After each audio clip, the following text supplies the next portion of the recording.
Doctor Himanta Biswa Sarma ডাঙৰীয়া দ্বিতীয়বাৰ মুখ্যমন্ত্ৰী হোৱাৰ পিছত প্ৰথম কেবিনেটত যিটো UCC সম্পৰ্কত সিদ্ধান্ত লৈছে মই ভাবোঁ আৰু অসমৰ প্ৰতিজন সচেতন নাগৰিকে এই কথা মানি ল'ব যে অসমৰ ভৱিষ্যতৰ যিটো ডেমোগ্ৰাফিক চেঞ্জৰ সম্ভাৱনা আমি দেখা পাইছোঁ কিন্তু বেলেন্স কৰিবৰ কাৰণে ডক্টৰ হিমন্ত বিশ্ব শৰ্মা ডাঙৰীয়াৰ প্ৰথম কেবিনেট সিদ্ধান্তটোৱে এটা ঐতিহাসিক সিদ্ধান্ত বুলি আমি ক'ব পাৰোঁ। কংগ্ৰেছ দলৰ সভাপতিজনে যোৱাকালি কেবিনেটৰ সিদ্ধান্ত সম্পৰ্কত যিটো মন্তব্য কৰিছে এই মন্তব্যটোৱে প্ৰমাণ কৰিছে যে অসমৰ খিলঞ্জীয়া থলগিৰি ভূমিপুত্ৰসকলৰ লৈ পেলাই কংগ্ৰেছ দলটোৱে চিন্তা কৰিব পৰা অৱস্থালৈ এতিয়ালৈকে অহা নাই।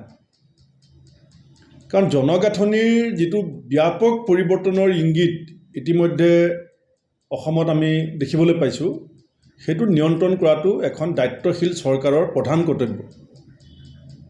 আৰু যিটো কাম কৰিবলৈ যাওঁতে মই ভাবোঁ যে ভৱিষ্যত প্ৰজন্মটোৰ স্বাৰ্থত আৰু আমাৰ জাতীয় চেতনাটোক সুসংহত কৰি ৰখাৰ স্বাৰ্থত আমি মুখ্যমন্ত্ৰীগৰাকীৰ এই সিদ্ধান্তটোক সকলোৱে সমৰ্থন কৰিব লাগে।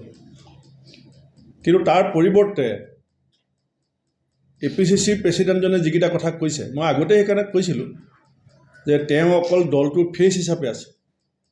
তেওঁৰ যিজন ৰাজনৈতিক গুৰু তেওঁ লিখি দিয়া স্ক্ৰিপ্ট যেতিয়া পঢ়িব তেতিয়া ক্ৰমাগতভাৱে কংগ্ৰেছ দলটো খিলঞ্জীয়া ভূমিপুত্ৰ থলগিৰি ৰাইজৰ পৰা দূৰলৈ গৈ থাকিব আৰু সেইটোৱে শেহতীয়া তেওঁৰ যিটো UCC সম্পৰ্কত প্ৰতিক্ৰিয়া সেইটো প্ৰতিফলিত হৈছে।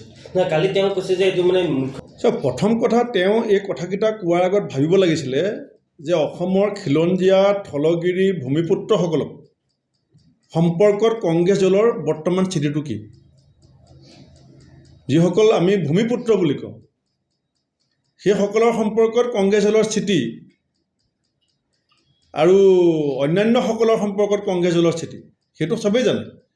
কিন্তু কালি গৌৰৱ গগৈৰ শেহতীয়া মন্তব্যটো প্ৰমাণ কৰিলে যে গৌৰৱ গগৈৰ কাৰণে জাতি গুৰুত্বপূৰ্ণ নহয়, গৌৰৱ গগৈৰ কাৰণে স্বজাতি আৰু স্বদেশ গুৰুত্বপূৰ্ণ নহয়, গৌৰৱ গগৈৰ কাৰণে গুৰুত্বপূৰ্ণ হৈছে তেওঁৰ নেতাজনে লিখি দিয়া স্ক্ৰিপ্টখন আৰু তেওঁৰ যিটো ৰাজনৈতিক যিটো সুৰক্ষা। এতিয়া নগাঁও উপ নিৰ্বাচনক কেন্দ্ৰ কৰি কথাবিলাক কৈ আছে, জাতিৰ ভৱিষ্যতক লৈ চিন্তিত নহয়।